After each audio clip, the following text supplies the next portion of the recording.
하나님 말씀 봉독하겠습니다. 오늘 우리에게 주시는 하나님 말씀은 잠언 27장 13절부터 27절 말씀입니다. 구약 성경 941페이지 잠언 27장 13절부터 27절의 말씀, 제가 봉독하고 마지막 절 합독하겠습니다. 타인을 위하여 보증선자의 옷을 취하라. 외인들을 위하여 보증선자는 그의 몸을 볼모잡을지니라. 이른 아침에 큰 소리로 자기 이웃을 축복하면 도리어 저주같이 여기게 되리라. 다투는 여자는 비오는 날에 이어 떨어지는 물방울이라. 그를 제어하기가 바람을 제어하는 것 같고 오른손으로 기름을 움키는 것 같으니라. 철이 철을 날카롭게 하는 것 같이 사람이 그의 얼굴에 친구의 얼굴을 빛나게 하느니라. 무화과 나무를 지키는 자는 그 과실을 먹고 자기 주인에게 시중드는 자는 영화를 얻느니라. 물에 비치면 얼굴이 서로 같은 것 같이 사람의 마음도 서로 비치느니라. 스올과 아바도는 만족함이 없고 사람의 눈도 만족함이 없느니라.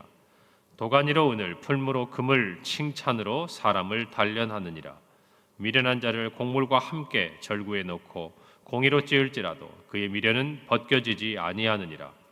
내 양떼의 형편을 부지런히 살피며 내 소떼에게 마음을 두라. 대저 재물은 영원히 잊지 못하나니 면류관이 어찌 대대에 있으랴.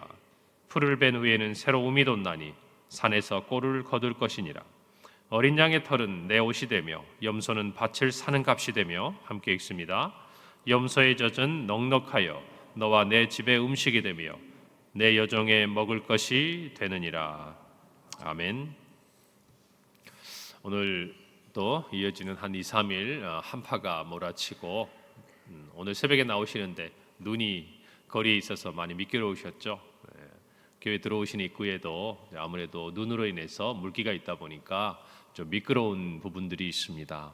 미끄러지지 않도록 준비했지만 특별히 또 돌아가시는 발걸음, 또 오시는 모든 걸음 가운데 유의하셔서 다치지 않도록 그렇게 하시면 좋겠습니다. 오늘 성경 말씀 중에 우리가 잠언을 통해서 쭉 묵상하다 보니까 어때요? 반복적으로 주시는 말씀들이 참 많죠. 보증에 대한 부분도 마찬가지고 친구에 대한 부분도 마찬가지고 우리가 살아가면서 또 경제적으로 어떤 자세로 살아야 할 것인지, 또 사람과의 관계에서는 어떻게 우리가 하나하나 행동을 하는 것이 지혜로운 것인지, 이 모든 것이 하나님의 지혜로부터 온다라는 것을 알고 있으면서도 또 생활에 구체적인 우리에게 지혜와 도움을 주는 말씀입니다. 특별히 15절부터 16절에 보니까 다투는 여자는 비오는 날에 이어 떨어지는 물방울이라. 그를 제어하기가 바람을 제어하는 것 같고 오른손으로 기름을 움키는 것 같다라고 말씀하고 있습니다. 우리가 흔히 가화만사성이란 말이 있습니다. 가정이 화목해야 모든 일이 이루어진다는 것이죠. 오늘 성경에 보니까 다투는 여자, 아내, 부인을 이야기하는 것이죠. 다툼을 일으키고 또 늘 여러 사람들과 갈등을 일으키는 그 여인은 비유하기를 비오는 날에 이어 떨어지는 물방울이라.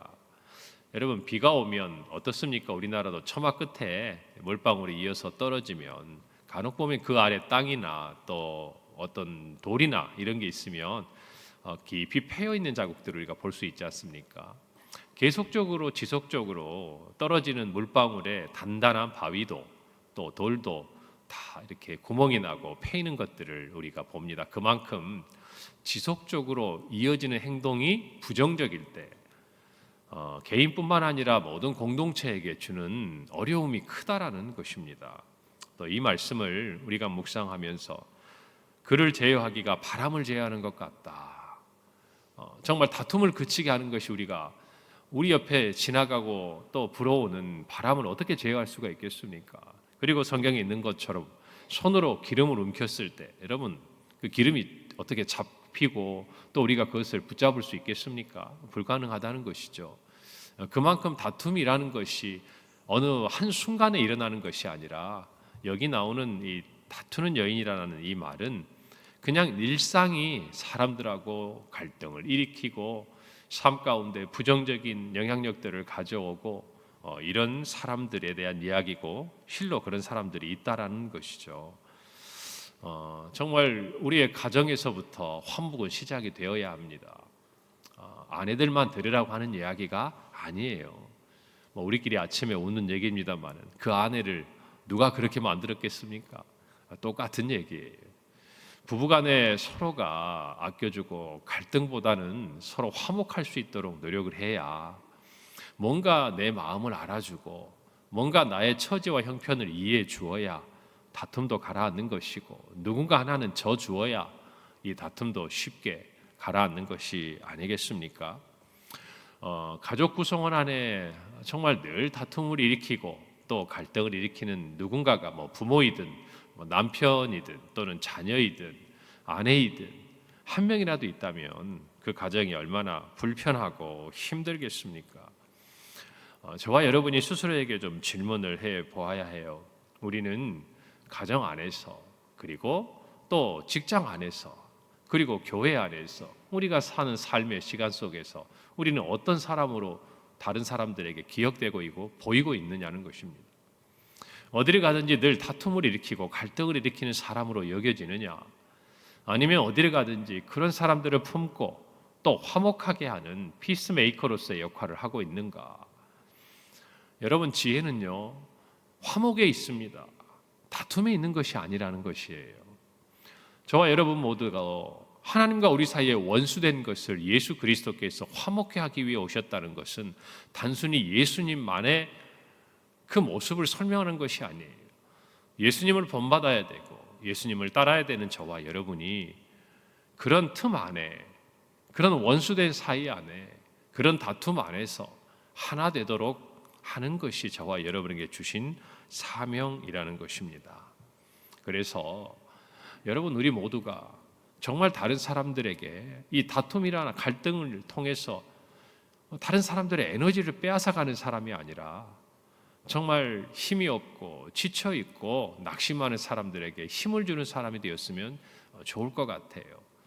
여러분, 오늘날 우리 정치나 모든 우리가 뉴스를 통해 접하는 이야기를 들어보십시오. 다 우리 에너지를 빼앗아가는 얘기 아닙니까? 우리가 살아가는 것 자체도 쉽지 않잖아요. 요즘에 우리의 삶을 살아가고 우리가 일하고 또 우리가 뭐 여러 가지 우리에게 맡겨준 정말 땀 흘려 수고하는 그 자리가 만만치 않지 않습니까? 제가 어제도 우리 교회 어느 성도님이 일하시는 곳에 들려서 교제하고 같이 기도하고 왔는데 어렵다는 거예요. 경제적으로도 어렵게 된 지가 뭐 하루 이틀 일이 아니지 않습니까? 삶을 영위하는 것도 힘든데 그래도 서로 간에 힘이 되고 서로 간에 위로해주고 서로 간에 만나면 기쁨이 마음속에 생겨나고 그런 만남이 되고 그런 사람으로 기억되는 것이 하나님께서 기뻐하시는 일이요 이 세상 가운데서도 지혜롭다라는 것이에요. 오늘 저와 여러분이 하루를 살아가면서요 많은 사람을 만나면서 때로는 기분이 상할 일을 경험할 때도 있을 겁니다. 누군가가 정말 이 다투는 여자처럼 우리 앞에 나타날지도 몰라요. 여러분, 그러나 그때 우리의 마음을 지킬 수 있기를 바라고 돌이켜보기는 내가 누군가에게 그런 사람이 되고 있지는 않은지 늘 살펴보고 하나님 앞에서 행동하기를 바랍니다. 17절에 보니까 철이 철을 날카롭게 하는 것 같이 사람이 그의 친구의 얼굴을 빛나게 한다. 무슨 말입니까? 좋은 인간관계에 힘을 쓰라는 것입니다. 여러분, 좋은 사람과 좋은 사람이 만나면 시너지 효과가 일어나요. 1+1은 2가 되어야 맞는 건데 어떤 사람은 한 사람이 만나고 또 한 사람이 만났는데 두 사람이 할 수 있는 일이 아니라 세 사람, 네 사람, 10사람이 할 수 있는 일을 하는 일들을 우리가 경험하게 됩니다. 마음에 맞는다고 하죠. 서로에게 유익한 만남이라는 게 있는 것이에요. 특별히 우리 곁에 있는 친구와의 관계 속에서 여러분 뭐 부정적인 의미로 많이 쓰이지만 유류상종이라는 말이 있잖아요. 어떤 사람의 모습을 보면 그 사람과 비슷한 사람들이 주변에 이렇게 모이게 되는 것이에요. 아까 말씀드린 대로 누군가에게 에너지를 주고 화목해 하는 사람의 주변에는요 그런 사람들이 옆에 있습니다. 많이 있어요. 성실한 사람 곁에는 성실한 사람들이 있기 마련이에요. 그러나 부정적인 의미로 늘 다투는 사람 곁에는 다투는 사람들이 모이게 되어 있어요. 불평하고 원망하고. 여러분, 저와 여러분이 어떤 자세를 갖느냐에 따라서요 우리 주변에 어떤 사람이 생기는지가 결정이 됩니다. 신앙생활도 마찬가지예요. 여러분, 우리가 서로 열심히 기도해 보세요. 어느 순간 내 주변에 기도하는 사람들이 하나 둘 생겨나요. 여러분이 말씀을 깊이 묵상해 보세요. 그리고 말씀으로 정말 주님과 가까이 교제해 보세요. 그러면 어느 순간에 여러분 주변에 그 말씀을 가지고 서로 대화할 수 있고, 서로 도전을 받고, 서로 신앙적인 좋은 의미로서의 자극을 주고받는 교제들이 일어나게 된다는 것이, 여러분이 봉사를 열심히 해보세요.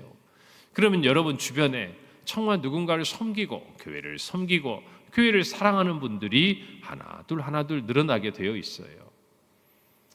저와 여러분이 어떤 모습을 갖느냐가 우리 주변에 있는 사람들, 어떤 사람들과의 교제권을 형성하는지가 자연스럽게 나타나게 된다, 그 말입니다. 여러분, 저와 여러분은 어떤 사람이 되어야 할까요? 철을 날카롭게 합니다. 여러분, 우리가 식칼을 이렇게 날카롭게 하듯이 뭔가 마찰이 생기잖아요. 부싯돌을 만났을 때 그러는 것처럼 여러분, 철도 어때요? 가위나 날카로운 철들, 여러분 가보면 이렇게 계속 마찰을 시켰을 때 그 끝이 더욱 날카로워지는 것들을 보지 않습니까? 마찬가지로 사람이 그의 친구의 얼굴을 빛나게 한다라는 것이에요. 좋은 친구, 좋은 만남은 좋은 열매를 맺는다는 것입니다. 여러분, 탈무드 중에 이런 말이 있어요. 두 사람의 생도는 토라 연구 중에 서로를 예리하게 만든다. 무슨 말입니까? 토론을 하고 공부를 하고 하다 보면 어때요? 긍정적으로 서로가 함께 더 지혜로워지고 더 날카롭게 세상의 이치들을 꿰뚫어 볼 수 있게 된다는 말이 아니겠습니까? 여러분, 유대인의 교육 방법 중에 보면 하브루타라는 말이 있어요. 하브루타 방법이 있어요. 교육 방법 중에. 이게 무슨 말이냐면 친구라는 뜻이에요. 그래서 이 두 사람이 짝을 지어가지고요, 서로 질문을 하고 대화를 하고 토론을 하고 논쟁을 하면서 진리를 찾아가는 교육 방법입니다. 우리나라하고는 좀 잘 안 맞는 부분이 있어요. 우리나라는 전통적으로 어떻습니까? 공부는 조용한 데 가가지고 혼자 책하고 씨름하고 열심히 그 책의 내용들을 암기하고 그렇게 하잖아요. 그러니까 요즘 젊은 또 우리 자녀 세대 아이들이 귀에다 이어폰을 꽂고 시끄러운 곳에서 카페 같은 데서 앉아가지고 공부하는 게 저도 잘 적응이 안 돼요. 이런 마음이에요. 저래 가지고 공부가 될까? 근데 신기하게 또 공부를 해요. 안 되는 게 아니라 진짜 된답니다. 또 그런데 가야 공부가 잘 되는 애들도 있대요. 여러분, 그런데 이 하브루타를 제가 예전에 한번 그 다큐멘터리를 본 적이 있어요. 그런데 유대 예루살렘에 있는 히브리 대학의 큰 도서관인데요. 들어가는 입구에서부터 엄청 시끄러운 거예요. 뭔가 봤더니 우리는 도서관 안에 어때요? 다 공부하니까 소음을 안 내려고 조심하잖아요. 근데 거기는 물론 이제 그런 공간이 또 따로 있겠지만 수많은 이 학생들이 둘씩 짝지어가지고 서로 토론을 하는데요. 열정적으로 하는 거예요. 한 사람이 뭘 주제를 얘기하면 다른 사람이 거기에 대한 반대적인 개념을 얘기하면 또 이 사람은 그렇게 하다 보니까 여러분 어떻게 되겠어요? 자기가 생각하는 것들 대화하고 토론하는 과정 가운데 분명하게 정립이 되죠. 다른 사람을 설득시켜야 하니까 내가 분명히 이해하지 못하면 설득이 안 되는 거 아니겠어요? 그러니까 서로가 다른 관점에서 계속 그렇게 논쟁을 하다 보니까 이어가다 보니까 그것들이 두 사람에게 분명하게 지식으로 자리 잡게 되는 것들을 이렇게 보여주더라고요. 여러분 마찬가지예요. 저와 여러분도 정말 그것이 그러한가? 말씀에 대해서도 기도에 대해서도 우리가 그것들을 날카롭게 또는 신실하게 또는 충성스럽게 또는 정말 매일매일 함께 기도하고 또 함께 말씀 보고 함께 봉사할 수 있는 아름다운 친구가 있을 때 우리의 영적 모든 부분들은 시너지 효과가 일어나는 줄 믿으시기를 바랍니다. 그래서 신앙생활은 혼자 하는 것보다 함께 해야 해요. 함께. 나 혼자 조용히 와서 주일 예배 드리고 나 혼자 말씀 보고 나 혼자 기도하는 것도 귀해요. 그러나 내가 혼자 깨달을 수 있는 지혜의 한계가 있고 내가 혼자 기도할 수 있는 능력의 한계가 분명히 있어요. 내가 혼자 봉사할 수 있는 영역의 한계가 있다, 그 말입니다. 그래서 여러분 성령께서 오신 다음에 이 교회라는 공동체를 주신 거 아니겠어요? 그 공동체 안에서 오늘 이 말씀처럼 서로 철이 철을 날카롭게 하듯이 기도의 깊이가 더해가고 말씀의 폭이 넓어지고 사랑에 정말 손길이 더욱 풍성해지도록 하나님께서 하신 거 아니겠습니까? 그러니까 오늘 말씀들을 전체적으로 생각해 보면서 우리 주변에 있는 지체들을 더욱 사랑하고 섬겨주고 내가 힘을 주는 사람이 되고 그리고 신앙 안에서 함께 자라가는 영적인 시너지 효과가 일어나는 우리 교회가 되어야 할 줄로 믿습니다. 19절에 보니까 물에 비치면 얼굴이 서로 같은 것 같이 사람의 마음도 서로 비치느니라. 여러분 저는 그런 것을 믿어요. 우리는 영적인 존재가 아닙니까?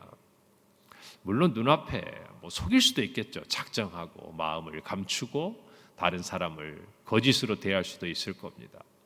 그러나 우리가 하나님과 깊이 교제하고 또 정말 하나님 앞에 기도의 자리에서 성령의 충만함 가운데 있으면요, 영적인 분별력이 생겨요. 그리고 그것들은요, 서로가 서로를 깊이 이해할 수 있는 힘이 됩니다. 세상적인 어떤 게 아니에요. 적어도 그의 영혼을 비추어 볼 수 있는 그런 모습이 생긴다 그 말입니다. 여러분 사람은 영혼의 존재예요. 그래서 영혼과 영혼이 맞닿을 때 깊은 교제가 일어나는 것입니다.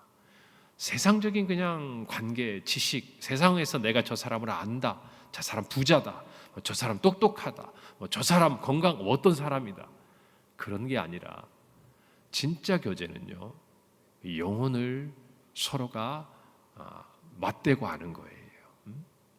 여러분 그럴 때 사람의 관계는 깊이 진실해집니다. 여러분 여기 있는 것처럼 사람의 마음도 서로 비치는 거예요. 알게 되는 거예요. 내 마음이 그에게 보이고 그 사람의 마음이 나에게 보이고. 여러분 그것이야말로 참된 교제 단계가 된다고 여러분 믿으셔야 됩니다. 그러니까 교제는요, 마음과 마음을 주고받는 거예요. 서로 간에 경제적인 어떤 관계로 묶여 있고, 여러분 그러면 어때요? 처음엔 좋아요. 교회 안에서도요, 어떤 직업이나 어떤 경제적인 이해나 또는 자기가 살아가는 어떤 세상적인 이해로 묶어보세요. 처음에는 죽고 못 삽니다. 마음 맞은 사람 만났다고 그래요. 그랬다가 나중에 꼭 사고가 생겨요. 여러분 그게 아니에요. 교회 안에서는 영혼과 영혼이 만나는 교제를 해야 돼요. 서로의 마음을 비추는 교제를 해야 돼요. 우리가 구역에서 만나지 않습니까? 구역 모임 가서 무슨 얘기를 합니까? 세상 얘기, 정치 얘기, 경제 얘기, 요즘에 교육 얘기? 아니요. 영혼과 영혼이 만나고 마음과 만남이 만나는 교제가 이루어져야 돼요. 말씀 안에 이루어져야 돼요. 그것이 하나님이 기뻐하시는 교제인 줄로 믿으시기를 바랍니다. 거짓으로 대하다 보면요, 어느 순간 나도 모르게 그것이 익숙해져요. 사람과 사람 사이에 진실한 마음으로 대해야 합니다. 그래야 하나님께도 그렇게 돼요. 반대로 이야기하면 하나님께 그렇게 진심으로 진실하게 나아가는 사람은 사람에게도 거짓으로 대하지 않아요.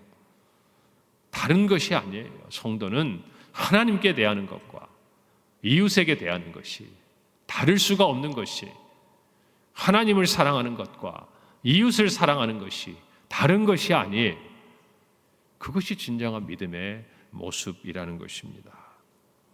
21절에는 칭찬에 대한 이야기, 여러분 서로 칭찬하는 우리가 되기를 바랍니다. 정말 모든 것이 완벽해서 하는 것이 아니에요. 그 칭찬이 그도 살리고 우리도 살리는 거예요. 여러분 자꾸 책망하고 판단해 보세요. 우리의 눈과 우리의 마음이 어떻게 되는 줄 아세요? 자꾸 사람들의 부정적인 것만 보고 부정적인 것만 말해요. 그럼 우리가 뭐가 되겠습니까? 그러네 누군가를 칭찬하려고 하다 보면요, 우리 입술이 복을 받고 우리의 눈이 복을 받고 우리의 마음이 복을 받는 줄 믿으시기를 바랍니다. 24절에 대저 재물은 영원히 있지 못하는 면류관이 어찌 대대 있으랴. 여러분 재물도 경제적인 부유함도 영원할 수 없어요. 여러분 세상의 권세와 권력도 화무 11홍이가 붉은 꽃이 11을 가지 못하듯 시간이 지나면 다 무너져요. 요즘에 여러분 역사적인 평가를 보십시오. 그 당시에 정말 그 정권을 가지고 힘을 가졌던 여러 사람들 앞에 여러분, 말하지 못했던 게 시간이 지나니까 어떻게 됩니까? 하나하나 다 판단이 되고 역사적인 모든 일들이 드러나게 되는 것 아시지 않아요? 모든 것은 다 지나가는 거예요. 모든 것은 지나가는 거예요. 우리 가까이 있는 4.19 기념탑에도 보십시오. 여러분, 그 안에서 수많은 사람들의 그 희생이 나중에는 다 사람들 앞에 드러나는 거 아니겠어요? 우리 모두가 이 세상 가운데서 영원한 것을 찾아 그것들을 간직하는 은혜가 있기를 바랍니다. 그 믿음을 가지고 오늘 또 승리하는 저와 여러분의 한 날이 되고 오늘 말씀의 지혜를 통해 주님과 동행하시길 바랍니다. 기도하겠습니다. 하나님 은혜를 감사합니다. 오늘 말씀처럼 아버지 하나님, 우리의 입술과 우리의 마음이 주를 향해 진실하게 하시고 사람들을 향해 정말 서로가 진심으로 나아가는 오늘 하루가 되게 하여 주옵소서. 어디에 있든지 화목해하는 자가 되게 하시고 서로가 서로를 빛나게 하는 아름다운 우리 평강의 성도들이 되게 하여 주시옵소서. 예수님의 이름으로 기도합니다. 아멘.